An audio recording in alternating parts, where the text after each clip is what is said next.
Okay, welcome everyone to Fear Seminar Part 2. My name is Dharm Sidhu, and I am passionate about sharing how to work through fear.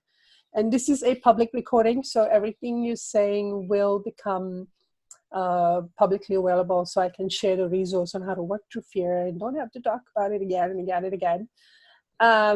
Because as I work through fear, I'm beginning to forget some of the steps I went through to get to where I am now. And then so at some point you go, oh, it's just fear, just feel it. So it becomes casual when you're working through the block to feeling fear, there are quite a few steps to take that I'm beginning to forget. This is why I'm creating this recording sessions. And my views does not represent naturopathic medicine. I am educated as a naturopathic doctor, and it does not accurately represent divine truth. I'm inspired by Mary and Jesus' work at divinetruth.com, but I'm still very early in my work. I still have a lot of addiction, so I would just come out and say I'm not representing divine truth at all at this point, probably. So we are starting today by asking how you're really feeling right now, which is part of how to work through fear, because fear is about avoiding how you're really feeling right now. And usually how we're really feeling is not very comfortable. So we're just starting our session by asking a question about how you're really feeling. And Darren, if you want to repeat what you just said. Sure. I'm feeling afraid. Mm-hmm. I can feel that in myself. Yeah. Because this past week I kind of did I did quite a lot of just feeling in it. Yeah. And I find now that it's easy to tap into it any moment, anywhere. Okay. And but along with the fear, though, I'm also feeling hopeful. I'm feeling yes. I'm feeling grounded, and I also feel that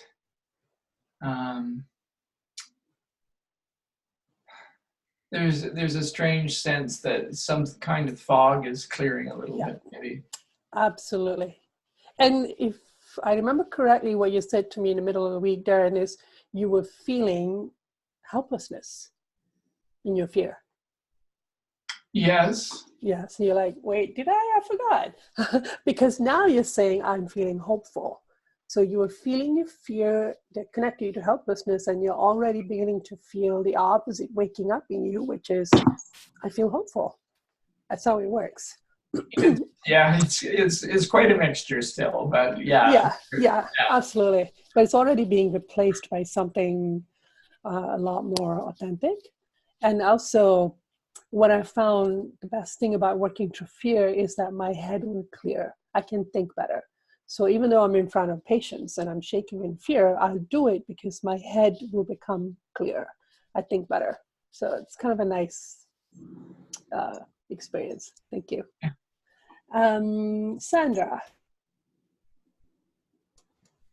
Yes, hi. Hi. I'm going to admit that this is a relatively new thought for me. Yes, it is. I haven't actually equated much of my life with a response to fear. Yeah. So just processing the idea over the last week, I suppose. Absolutely.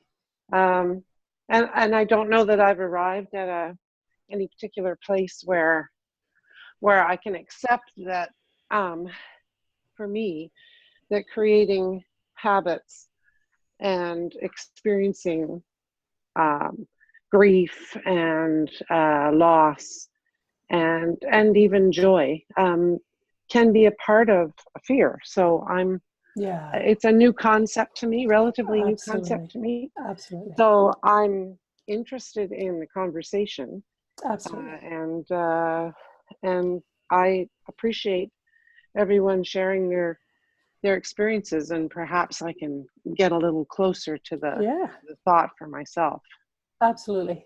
This is how it began. You start by looking at it, thinking about it, because, again, it's like, why on would I want to do this to myself? Shake in fear? Are you kidding me? I've spent my whole life overcoming fear, and now you want me to go back?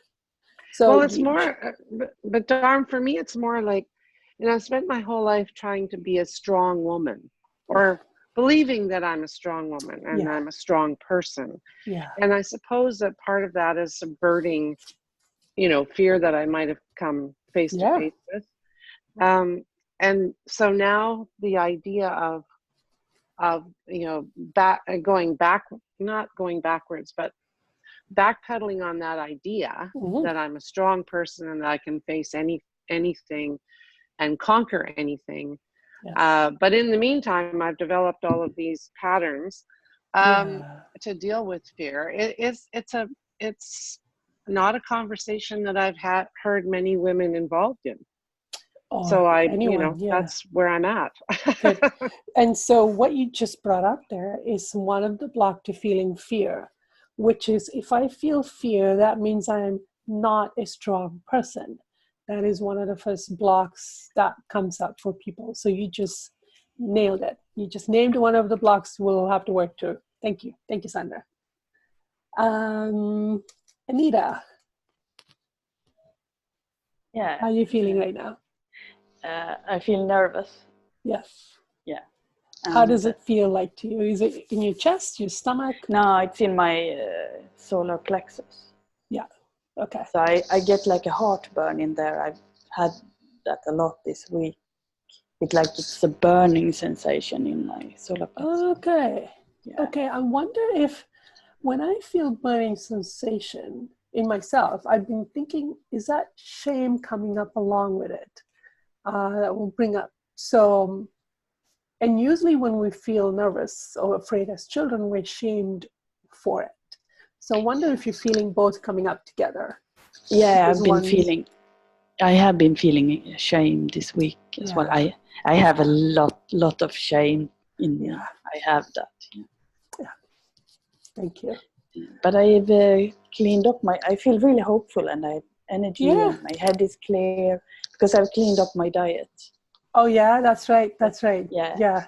With juicing, and I'm also doing a heavy metal detox. Yeah. And it's affecting my brain. It's really good. Yeah, treating your body with love. Yeah. Okay, thank you. Yeah. Callum, how are you doing? Good, thank you. How are you? I'm all right. No, I'm really nervous, but I'm okay.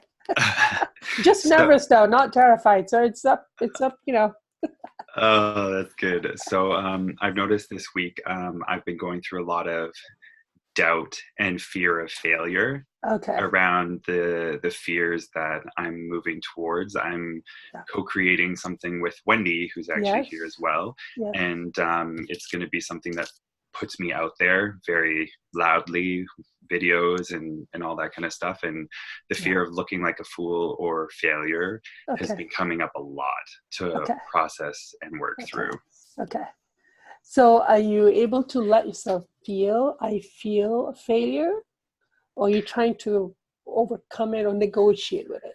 Well, what I've been doing is I've been working through just the physical feeling of letting myself feel it and letting my subconscious deal with it. So I've been watching YouTube videos of like people at really high heights on the sides of buildings and stuff to get myself triggered into like a shaking status, and then just letting my subconscious kind of deal with the rest of it. And it's actually been helping me with moving through everything else. Okay, as you release the fear, you're not frozen. You're actually able to keep taking action even though there's fear. Oh, yeah, that's a really beautiful side effect of releasing fear. And also at some point, let yourself feel, I feel I'm a failure. When I'm agreeing with it or disagreeing with it, you just feel you're a failure. That's all it is. It's just a feeling. And then see where it takes you, because it may take you into the past situation where it got created. And then you're able to be objective and go, oh, is that where the feeling come from? And I was a 7-year-old kid. That doesn't make sense. So you can then logically question the validity of that feeling while grieving and getting it out. Okay, thank you. It's a you. really hard one to feel. I feel I'm a failure. Oh, I have so much opposition to acknowledging that that's how I feel. Ooh, get so angry, which, they're all part of the process. Yeah, thank you. Anybody else want to share how you're feeling right now? Casey. I think the one word to summarize it is overwhelm. Oh, okay. I want to say congratulations. Okay. My brain is like, oh, great. And my body's like, oh my God. Okay. I've had a lot of stuff poking at self-worth. Oh. Week. Yeah. And I think, I mean, we've talked about this before in that, like, who am I? Who am I really? Who am I without that facade? Who am I without that addiction? Yeah. That's been coming up a lot, and it's been, I feel like I've been poked and prodded a lot this week. Okay. So much so that I'm actually having stomach issues, like, which I knew would come, like needing to be in the bathroom all the time. So it's, that's been a little frustrating, but also, I guess affirming, because I knew that it was coming. Like, I know that I'm in it. Like, it's. So what's the judgment? I feel like you're kind of judging yourself because of having no, the I symptom. think I'm being more impatient than judgmental. Okay. Like, let's get this one over with. I don't like having to stop everything to go to the bathroom every 5 minutes. Okay. It's super, that's the frustrating part. It's more impatience, I think, than anything else. But it just feels weird.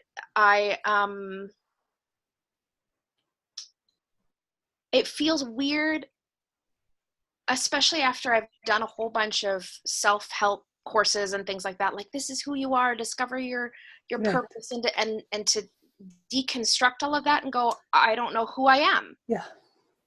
It feels so weird. It's like you're feeling like you're free falling. Yeah. And that really brings up terror. Yeah. You do land on something quite authentic and lovely. Okay. When I was looking through the facade of I'm a nice person, it was shocking for me to go, I'm not a nice person? What? Really? I'm so attached to that. But who am I if I'm not a nice person? And I remember telling Grace, who I work with, I said, turns out I'm not a nice person. So I don't know who's coming out, but you've been warned.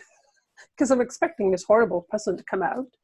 But I keep telling myself, I'm not a nice person. That was a lie. I'm not a nice person. Give it up. And then I think what came out was an outspoken person. And yet the outspokenness is coming with a lot of kindness. Like, I will be more outspoken, but I didn't have as much aggression in saying what I need to say as I landed into it. It turns out I'm not a nice person. I'm a say it like it is kind of person, which is kind of shocking, but nice. I feel free. There's a freedom in going, I'm not a nice person. I'm relieved. So they can also be that. Right. So do you know which facade you're working through right now? Or if you want to share. Yeah, it's probably the biggest one, I think, is around pleasing people. Oh, yeah. Yeah. Oh, if you're not that. I know. Who's coming out? Myself for others. Yeah. That is part of Casey's big presentation. So we'll see what comes out. And now when it comes to physical symptoms, I have two thoughts about it. One is that if you're looking for an emotion to work through, and you start to go, I need to feel this emotion, I need to find where this is, then some kind of physical symptom will show up in order to tell you, well, it's here. This is where it's locked up. So you will get some physical issues, which gives you clues on what they must be about. But then sometimes as you're feeling the emotion, but you're also fighting it at the same time, then also you can get physical symptom. So for example, maybe Casey's feeling terror of, if I'm not this people-pleasing person, then who am I? And the terror is coming up and she's trying to push it down at the same time. Now you're going to get stomach issues. So I can never tell if the issue is coming up because that's where it's stored or because you're still fighting yourself about it. And I usually fight myself a lot about the emotion coming up. I really want it and I really don't want it at the same time. So I always end up with a lot of different physical distress while I worked through it. So those are my thoughts. Okay, so I had asked my spirit guides today about some messages and what we can talk about. And what I felt when I was reviewing some of my notes that I have about fears from Divine Truth, one sentence jumped out at me. The sentence is, fear is the result of not loving our emotional pain. Jumped out at me. And what I was guided to talk about was that blocks to emotional pain create fear. I was going to talk about blocks to feeling fear, but what I was told is blocks to emotional pain itself that create fear is also good to look at. And that another one of my spirit guides say, with feelings, because when we're feeling our spirit guides, they're talking through feelings. So you conveyed an emotion. So I could feel this love coming from one of them, that everyone is worthy of redemption. It is one of God's most loving attribute, that God wants everyone redeemed. And that to remember that the emotional, the hurt self we're talking about is usually the child that is hurt. And it is usually the child that absorbed the error that is now making us have all these addictions that are causing all this pain that we now feel ashamed about as we work through it. And that no matter how you feel about yourself, you're always a worthy child of God. And that this is how they're always feeling about us. They always feel that we are this exquisite, absolutely worthy children of God. And that never changes from their feeling towards us. It never changes. They always really believe it and feel it. And that there is a world and there is life without any fear. We can create beautiful lives for everyone to share. And we will be able to experience and receive this marvel and wonder of life that God has created for us, the majesty, as we become free of the lies that we believe about our smallness and our lack of worth. So basically, most of the pain we have as humanity is believing our lack of worth. And then we're trying to create all this addiction to gain worth, when actually that's a big lie. And then I try to get God's feelings about stuff. It's something I like to experiment with. I like to go, okay, God, what's your feeling about this? I may or may not be getting the information correctly, but I'm asking and I'm practicing, and then I receive impression and I'm like, could be God, could not be God, but you got to get the dialogue going. So what I felt coming from God was that life was meant to be without any errors and without any fear. And by embracing fear, what I felt was embrace the fear and release it. We will see the errors that we believe about God and our laws. And it will create true trust and inner security for myself and for my life. And that's how God intended it to be. And you will also feel the joy of creating wonders for yourself. And you will delight in your creations. Because if you have no errors, you're not going to create something that creates pain for others or yourself. You're going to make a mistake because you're experimenting, but it's not going to create pain for ourselves in a way that harms us. And that this was how it was and will be for us, for all of us. A life without pain and a life where we delight in the joy of creation. It was really nice to have that feeling come to me that God intended for us to create and to delight in it. And it makes me think of little kids and how little kids are always trying to make something happen. They're coloring, they're making mud pies, they're cooking, they're always trying to create. And there's so much delight in the process of creating. And that God's laws will compel us to release fear and embrace truth.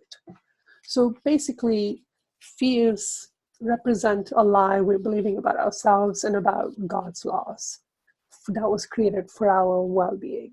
And so by embracing fear, you'll be able to see the lie you've been believing and release how the lie got created. So that's some of the messages I got for today. And last week we had homework. For those of you who were here, the homework was, how do we placate other people's fears?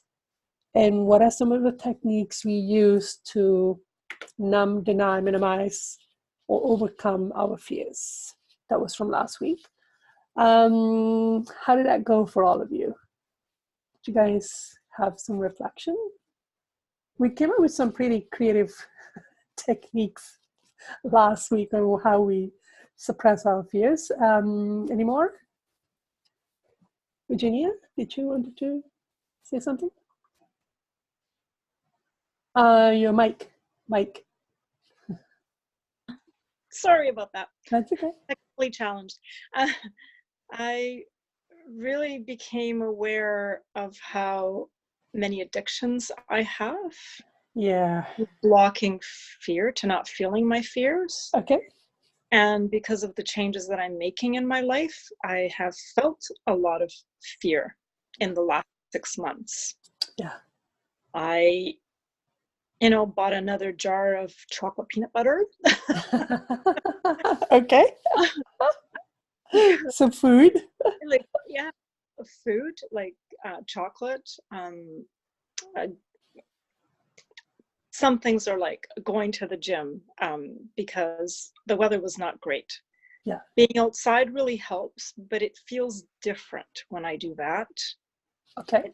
It feels like it opens things up for me more rather than just avoid. Yeah. Okay. So that's different. Wanting to go shopping or to get something to make me feel better. Okay. Yeah.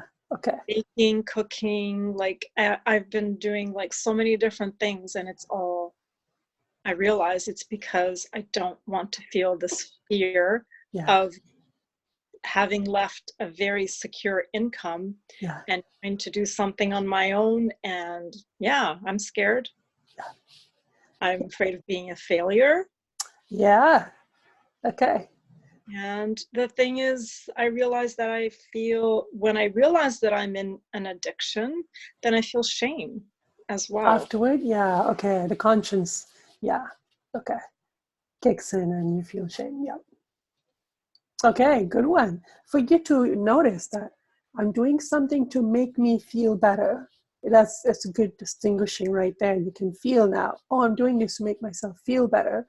There must be a fear that I'm trying to overcome. Well, Thank you. Okay.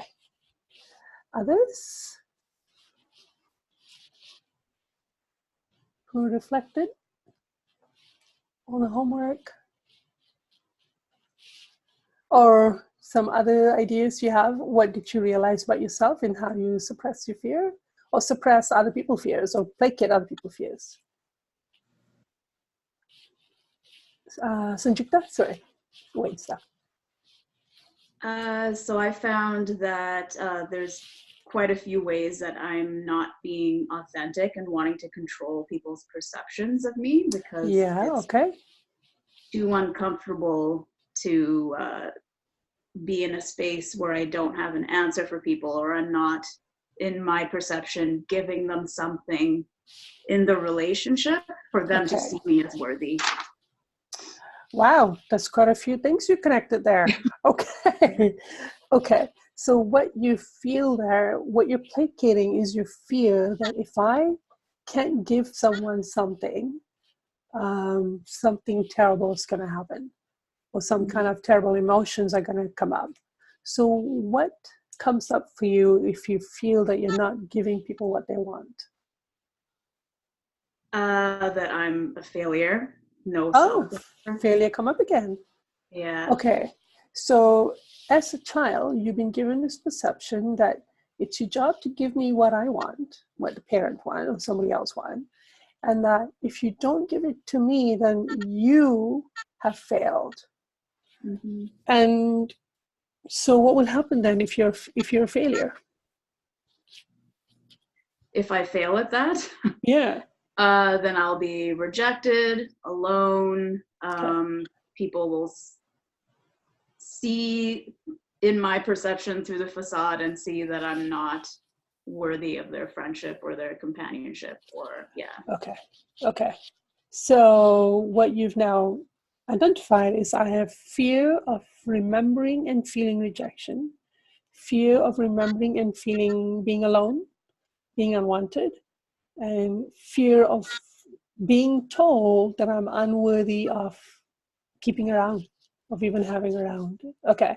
So see how with just that, you've probably listed about 10 fears right there. Yeah. And then you just see it as a thing of like, okay, I feel fear of remembering rejection. Okay. I can just stay in how afraid I am about it. You don't have to go to rejection right away. You can just go, I'm really afraid of feeling rejected. Yeah. Is there audio feedback going on right now? Is it okay, or is there some problem here? There's some problems? Let me see what I can do with my mic. Let's see if this gonna work. Okay. Bye, Callan. So that's really good, Sanjukta. You got some good insights there. Is this better now? Sounds better? Yeah, okay. Trying to learn how to mic work. Others, what else did you guys figure out? Wendy? So I spent this past week mainly alone because my wife was in England. Yeah. So other than the time I spent with Callan and an evening at choir, I didn't have a lot of exposure to people and their fears. But I found a lot of weird.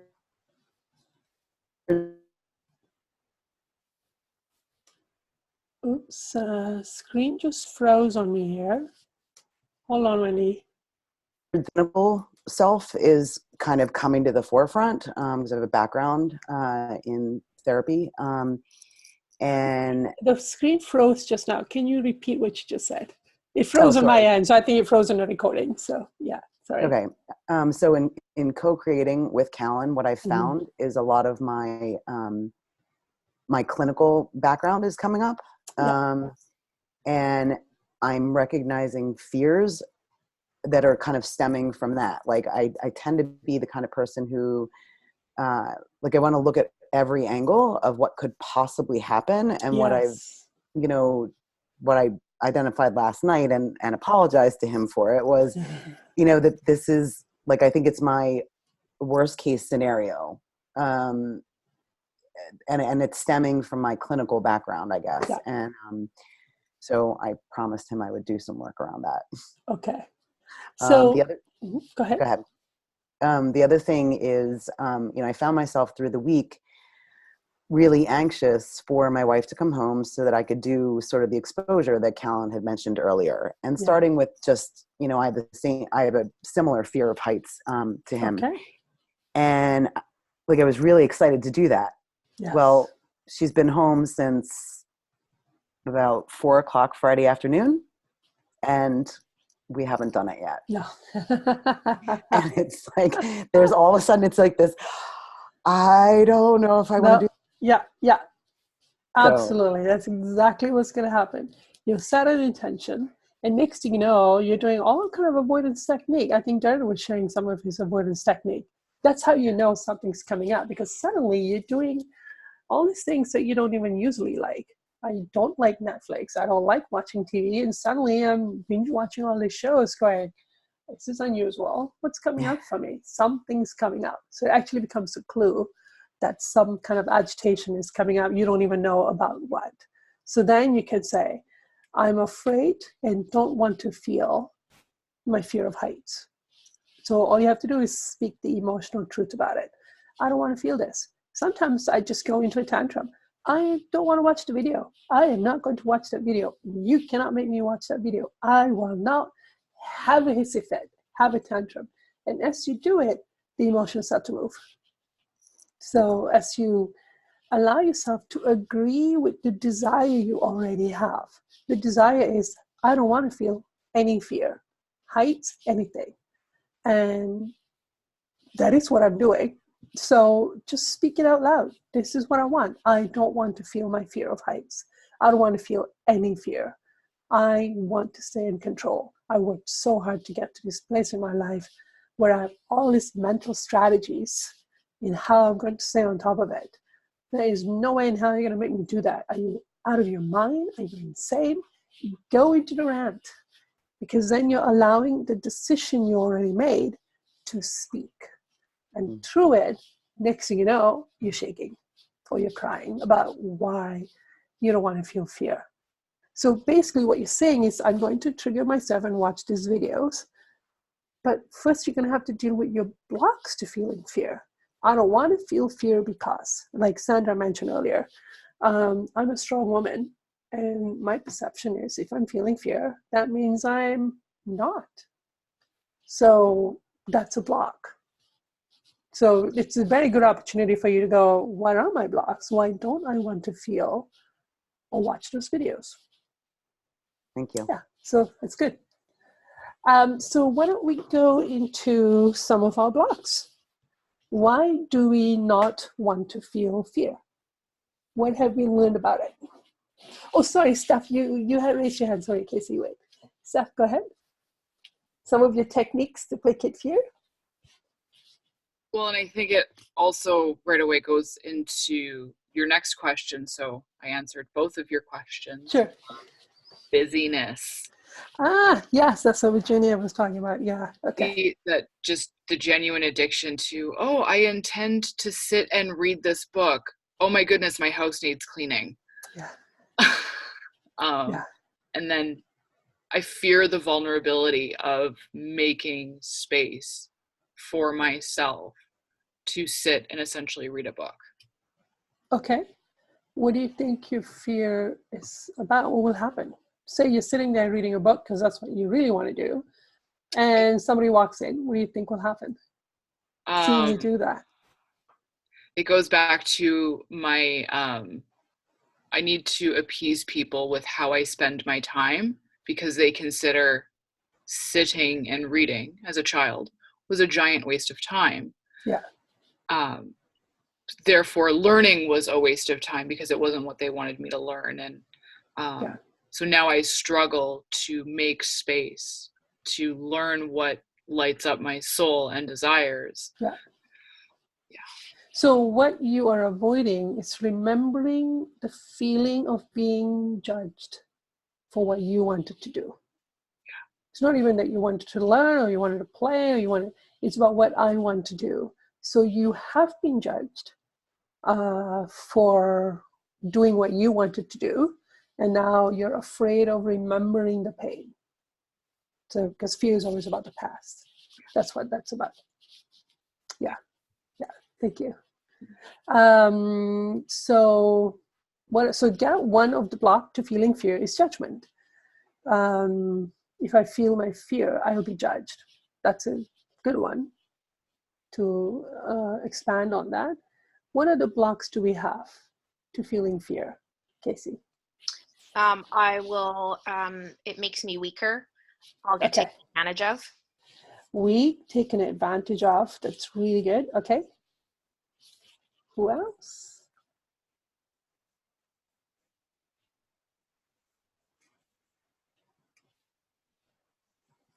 You're very blocked to fear. We all are. Otherwise, we'd be releasing all our fears,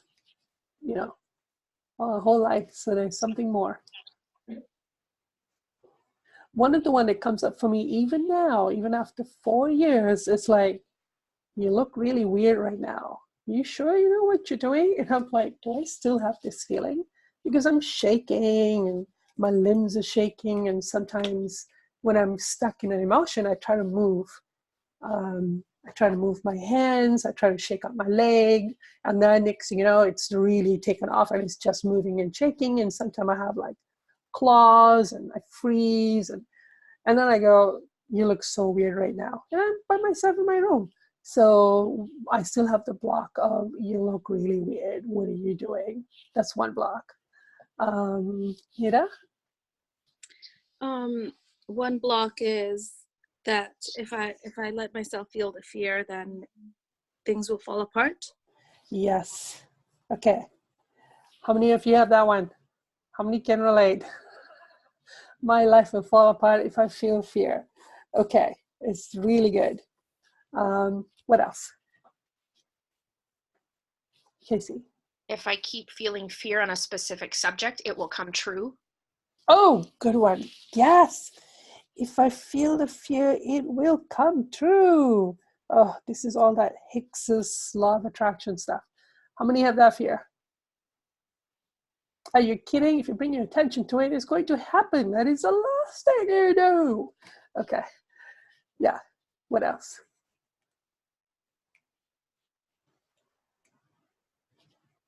For me, I think part of it is it just won't stop. It'll never end. Okay. Yeah. Valid, as in the fear is valid, not reality. Jess? I'll be caught. You'll be?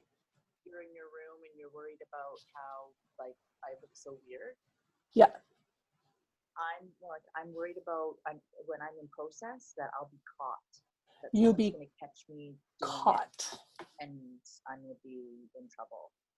Okay, I'll be caught, not get in trouble if I am seen processing fear. That is also a really, yeah, that's a really good one. Okay. What other blocks do we have? Dan? I don't know why I'm saying this because it just popped into my brain and I haven't thought about it till now, but I'll be punished. Yep. I say I'll have to look into that because why is that popping into my brain? Mm-hmm. Well, we were taught to avoid this emotion, this process that is so natural for us as children, so natural. Something was done to us to stop us. So yeah, punished. And punished in which form is, fill in the blank. Okay.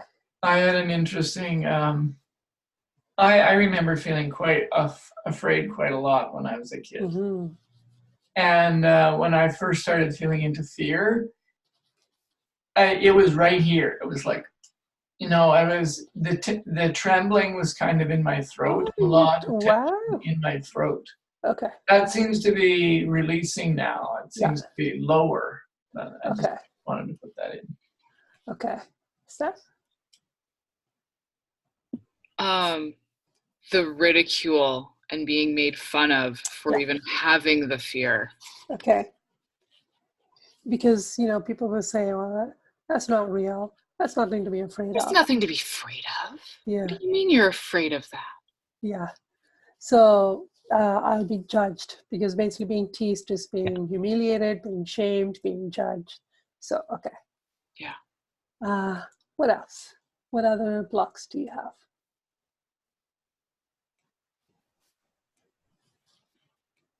Adrian, what do you think? You can come up with something. Well, what Stephanie just said was the one I was thinking about, like feeling, oh, it's just stress. Stop stressing out. Stop, that ridicule of when you try to voice what you're feeling or what you're, Or going right ahead and expressing it. Whether or not there are people around, they'll know you're releasing something. Yeah. They'll feel. Yeah. But then they're like, what are you doing? That's so weird. Stop it. Yeah. Exactly. Okay, good one. Okay, so I think we got a good list of blocks here that we've come up with. And I can't remember now how many blocks I came up with. But I actually sat down and started writing down my blocks. Why don't I want to feel fear? And I think I came up with about 12 big ones. And then what I did was I felt the block. That's what I did, one by one by one. One that I remember clearly was, if I feel fear, that means that I'm weak. And I'll be damned if I'm going to be caught being weak again after all that I've been through and all that I've done to make myself be strong, when I was done giving a lecture to myself. Then I said, okay, if I feel fear, I'm weak. Fine. I am weak. I'm just going to let myself feel that I'm weak. And I spent probably a couple of days telling myself, I am weak. I feel I'm weak. I feel I'm weak. And as I felt about it, I actually cried about how terrified I am that if I'm weak, here's all the horrible things that's going to happen to me. And I really started to feel fear. What I found afterward, ironically, was that as I was feeling afraid of being afraid, I was actually feeling fear. And at some point I go, I'm already shaking. I'm already in fear. What am I talking about? I'm already there. So a lot of ironies. But as I felt I'm weak, I'm terrified. And if I'm weak, I'm going to be taken advantage of.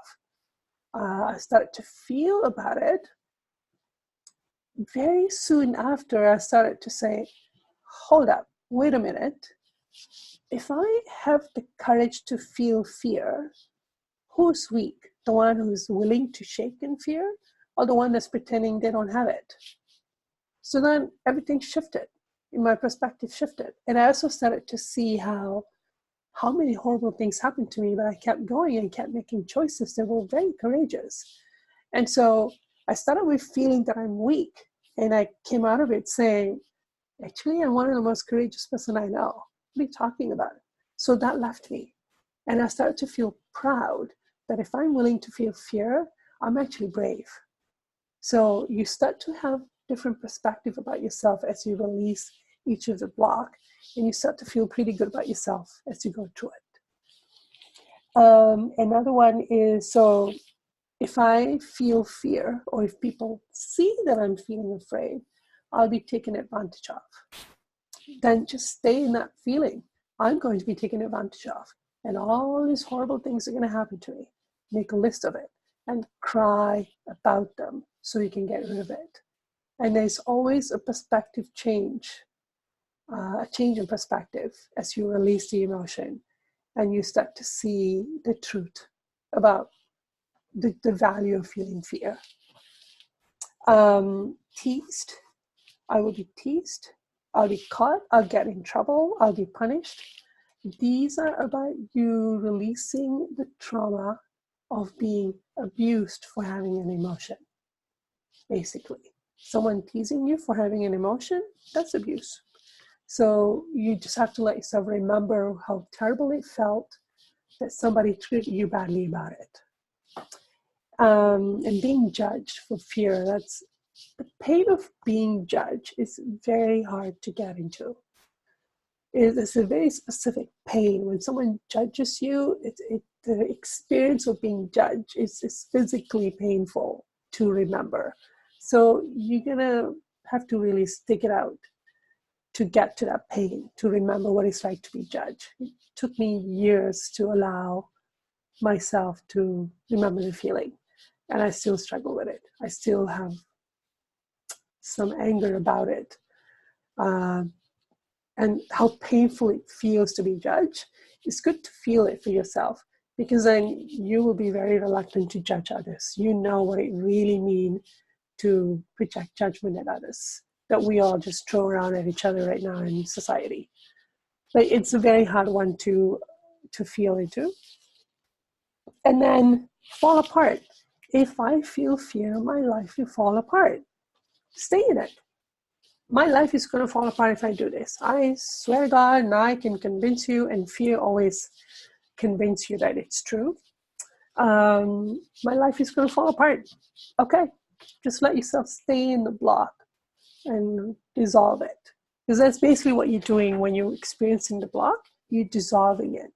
And then you will feel the opposite. If you have fear of falling apart, by the time you cry about how terrifying that is, you may start to feel some kind of an inner strength or inner security that even if life fall apart, I feel more together right now. And if I'm all together, I think I can make it work. I can rebuild my life. Or you may realize, actually, your life is already falling apart. Who are you kidding? You're already there. Usually what we're afraid of is something we're already living in. I'm so terrified I'll be judged if I do this. And you're like, I got a whole group of people that are judging me day and night and want me dead. Like, I'm already there. It's already happening. Why am I not doing this? Like, what worse can happen? It's already here. So it's usually kind of nice if terrible things are already happening to you, because when you're going, I'm doing this to avoid it and it's already happening, let's do the opposite, see what happens. So that's usually another thing that happens. It will never end is the feeling of, I will go insane, it will never end, I will die from this, are very, very common. They're going to keep coming up again and again as you approach each layer, each block, each emotion. So you have to feel it will never end. The one I've been going through this past week is I will go insane. And I'm actually connecting to the hurt child inside of me that did go insane from how terrible the pain was. So I had to let myself experience my insanity, that I feel I've lost my mind. It's quite a scary place to feel into. And as I fell into it with the child, surprisingly what's come up is it's like this inner child in me just shook itself off and go, hold out, I think it's my parent that's insane. And I go, yes, it's the parent that's insane. And I do have an insane parent. So like you can actually, the child can see like, my parents lost their mind. It's like, yeah, it's true. So now there's strength and healing happening from having that kind of realization. So feeling that it will never end. Well, we are finite beings. We've only been on the planet for so many decades right now. And yes, you may have pain of all those decades to feel through, but there's only so many decades. So it's not technically infinite. You may feel like it'll never end, but rationally thinking, there is going to be an end. For some of you, I'll say, your grief is like an ocean. It's pretty big, but it does have a bottom. You may cry out a whole ocean of grief, but you will hit sand at some point. It will end. So these are some of the blocks that you're going to encounter. And whenever you feel like, I'll lose my mind, I'll go insane, I will die from this, then you know you're at the good ones. That's when you're really getting into some of those traumatic pains. And so I'm encouraging you to keep coming up with more blocks on why you don't want to feel fear. Keep writing your blocks. And also, some of you are trying to feel fear, and then suddenly you go, I'm going to go clean the house. And you're like, what's happening here? This is a block. Because we can say like, okay, we're going to work on releasing our fear. Let's do it. And next thing you know, you found a new job. You're going, what am I doing? Which is a very good outcome. Now you're confronting the blocks. You can even find them, identify them, and start working through them. For Kellen, yes, she was able to drop into shaking, but we've talked for years. Darren, we've spoken for years. You've already, without knowing it, already been looking at these issues, and have been thinking about the pain, have been having a desire that your life is so painful that, yes, you have this much fear, but the pain is even worse. So your pain is worse than the fear, you go into it.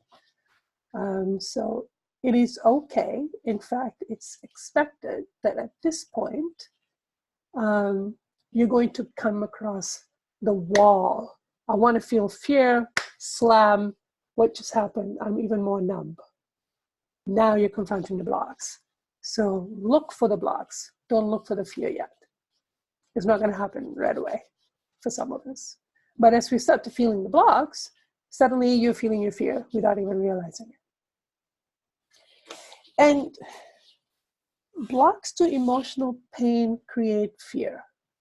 Now, when we're speaking of emotional pain, what we're speaking of is the way I see it is we have our true selves, our soul, And then we have all this pain that got suppressed in us.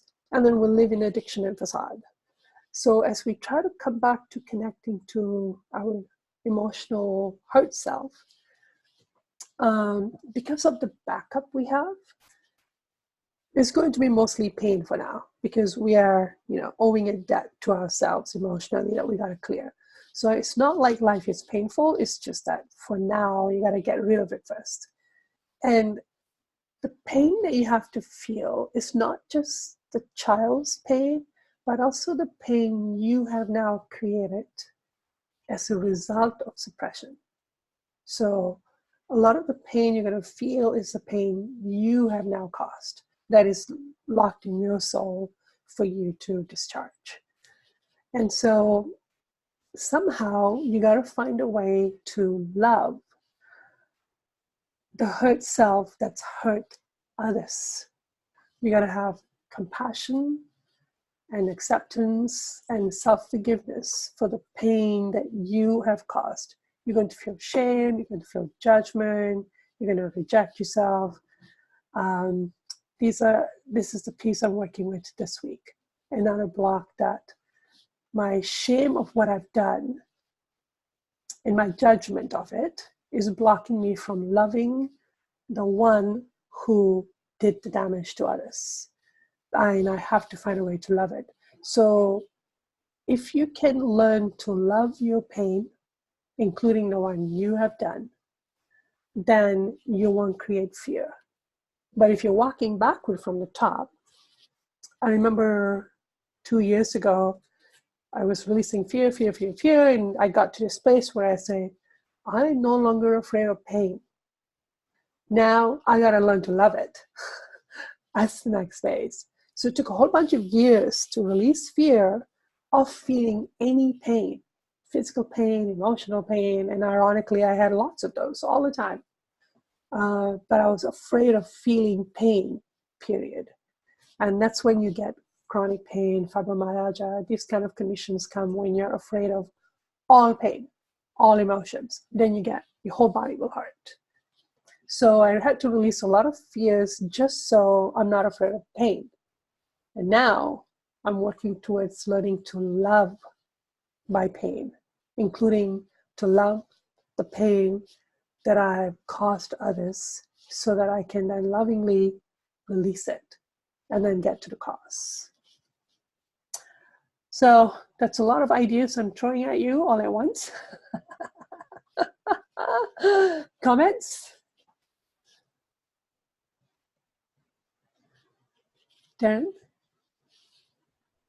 The idea of loving your own pain seems a little odd to me. Okay. Seems kind of masochistic. Okay. I mean, it just strikes me as odd, without having thought about it too much. Yeah, that's my only comment. Okay. Well, as you start to wake up to the pain, right? Because Darren, you've been waking up to some of the addictions you've been in. You've been looking at the harm you've done to others, right? And there's this shock of like, oh my God, what have I done? I'm a terrible person. So that's a place of self-judgment. That's a place of self-punishment. And you gotta, at some point, you'll see that your judgment of it is slowing down the healing. You're actually not getting through the pain you gotta release. Because the feeling I get from my spirit guides is, you've done the pain, you just gotta release the pain now. You gotta get it out. Because it's something that's now locked in your soul. Every emotion has to be owned and released.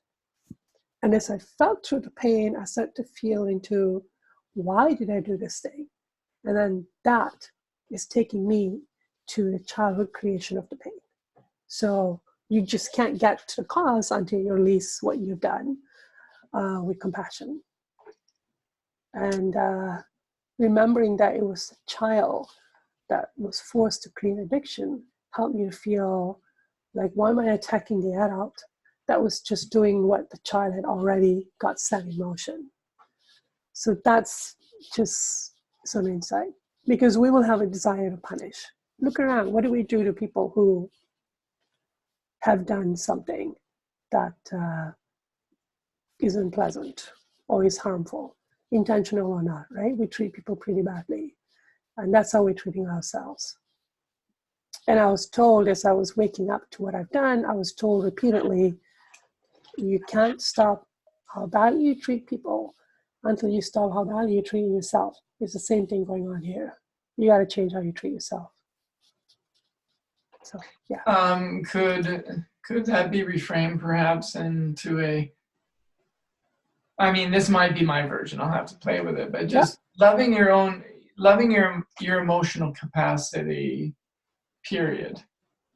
Okay. Because I mean, most of what we're talking about here is the release of fear, the release of the blockages to feeling the pain that has been repressed in us. And the pain we've created. And the pain that we've created. Yeah, it's all the hurt self. There's a whole other realm to emotion that hasn't been part of our conversation yet. Mm-hmm. You know, the capacity for joy, the capacity for love, the capacity for connection that may have been damaged because of these things. Yeah. So, I mean, it's kind of like you can't, your capacity for love, for connection, for joy, for delight, for inspiration, all these things must be repressed along with the repression of the pain that we've felt and that we've caused others. But the decision to suppress pain is the dominant decision for why we also suppress the other. And until that is released, you can't find access to the other as well. And also, I am speaking about loving the sinner, loving the you that damaged others and yourself. The damage you do to you is equal to the damage you do to others. For example, you punish yourself. So now you felt the pain of punishing yourself and the penalty for harming you. It's like a double whammy. That's how it works. So you will have to find a way at some point along your process to love the one who did the damage as well. Not just having compassion for the action, but to actually love the person. I'm just noticing that the part of you that maybe had felt like a victim, but to love yourself even as you've been a victimizer, as you've been a hurter of others. Yeah. Because right now I am blocked in my current progression of healing the hurt child. Like a few times this past week when I connected to that fragmented inner child inside of me, as I'm trying to talk to her, I could feel my anger at myself that was also pouring into the child. And I go, I'm attacking a kid because I'm mad at myself. What's going on here? I got to stop this. And I stepped back. And then I got more information that you got to forgive you. Because as long as I'm angry at the me who did the damage, the hurt child is also feeling that anger. And I can't have complete compassion and empathy to help this child to release the pain when I'm actually angry. And there's judgment and anger pouring into me, the adult and the child. So I had to step back and go, I'm blocked here. What's going on? And now I'm actually trying to engage the process. And I'm talking to God about, how do I love the sinner? And I wrote it down in my question last night. I wrote down, I go, how do I love me who have sinned? This is my question. And then I wait in silence. I ask a question, and I'll wait in silence and wait and wait and wait until some kind of feeling wakes up in me. And that's a way of receiving answer, either from God or from a spirit guide that's mediating the conversation. And what I was shown was that one of my biggest pain I'm walking into is this feeling that no one is going to love me. And the fear I have is no one is going to love me now that I've sinned. That was a block that came up. That I'll have to feel about that so that I can love who I am, who have sinned. And it takes me right to the causal emotion, which is no one's going to love me. That's what the child is feeling. So it's now I know what I need to go into, but I actually have to love me, the sinner, which is what our spirit guides are doing to us. We're not going to heal and be willing to feel ourselves if we're judging the person who did it. And our spirit guides are always loving us because we're worthy children of God and we're worthy of redemption. It's really just pouring at us all the time. And that's the only way we're going to be willing to open and say, ouch, I'm so ashamed of what I've done. How do I fix this? That you're only going to open in your pain towards love, not towards penalty, towards, sitting in a court of people being assessed. Here's what you've done, and you got this many years of punishment. You're not going to open the heart that needs to heal. It's a very new concept for me. It's just fresh for me now, going, this is a thing. I actually going to have to love me as a sinner. Like, can I walk into a prison one day and say I go and see a pedophile? Can I sit there and have love for him? Because that would be my ultimate challenge of, can I love the sinner? And I'm beginning to understand that that will help the person in that environment, in that nurturing environment. That's the only environment in which the sinner can say, I'm sorry for what I've done. You have to create that environment. So I haven't found the answer, but that's the block I'm working with right now. And so when we have to love our emotional pain, otherwise, fears about not loving our emotional pain, the pain includes the pain we've done to others, which tend to be bigger than the pain we're suppressing, because we're all much, much, much older. We're in our addictions. We're always engaging our addictions. So we just had more time to do more harm than the time we have when we were suppressed in our pains. And we somehow got to have compassion and acceptance of where we're at. Okay, a lot of new concepts. I've had 5 years of exploring and developing and studying and investigating and experimenting. So I'm talking from a place where I've had a lot of time to make all kinds of mistakes and figure stuff out. So there are a lot of new ideas here. Just take one that stands out to you. Videos, if you Google search Divine Truth Processing Emotion, I think it's 2009, you'll come across some videos. I love those particular videos. The one called Processing Emotion. No, Processing Fear. Divine Truth Processing Fear. Some really good conversations, some really good ideas to start off. Another one is Fear is Your Friend. I really like that, but it's a bit of an older quality. So the video may not be so clear, the audio may not be so clear. And homework. How about we keep looking at our blocks to feeling fear? I don't want to feel fear because. Imagine yourself sitting in the middle of a mall, shaking in fear. What do you think will happen to you? Just think about some of those blocks, and it'll start to come up. Imagine you going for a family gathering, and somebody said something, and your fear got triggered, and you just start to shake. Just start releasing it. What do you think will happen? That will help you imagine some blocks. And for some of you, you are interested in looking up some YouTube videos of heights, or if you're afraid of bees, then you got snakes. If you're afraid of snakes, watch a video of snakes crawling all over people. You can always do stuff like that. Any other videos you can think of that could help trigger some emotions? Tornadoes, loud noises. For me, it'll be a shopping mall on Boxing Day. That would get to me.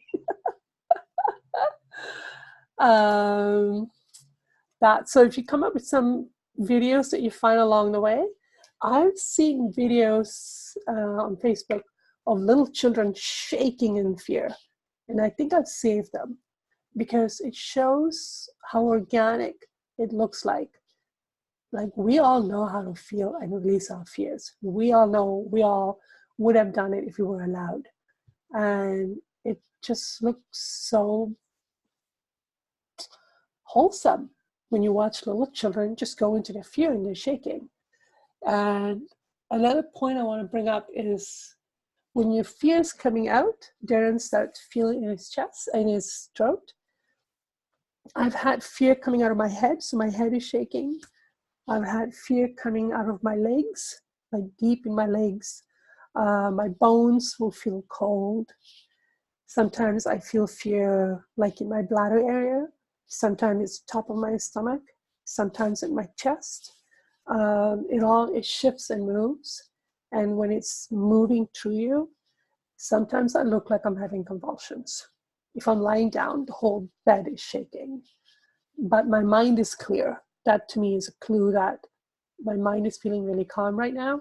I'm just releasing something. So it'll constantly move. And sometimes I feel like I have waves. I'll stand in my belly and I'll shake, shake, shake, shake, shake, and then my head will shake. And then another wave will come up. I've had those as well. All right. Next week, I'm keeping this drop in. You can drop in, you cannot. I'll send a copy of this to everyone. Welcome to share it with others. And then let's do the homework of identifying our blocks to feeling fear. How's that? Good? Okay. Any comments, any feedback? Anyone? No? We good? We don't want to feel fear. Just stay with that. I don't want to feel fear. Stay with the truth of how you're feeling. Somebody has feedback? No? Okay. All right. Thank you, everyone. It's I love teaching this topic, so it's kind of ironic, but it's my favorite topic to talk about for the last time. I promise. This is it. I got my recordings. I'm not going to talk about this anymore. Okay. See you guys next week. Thanks, Dharm. Okay. Bye. Thanks. Bye-bye. Bye.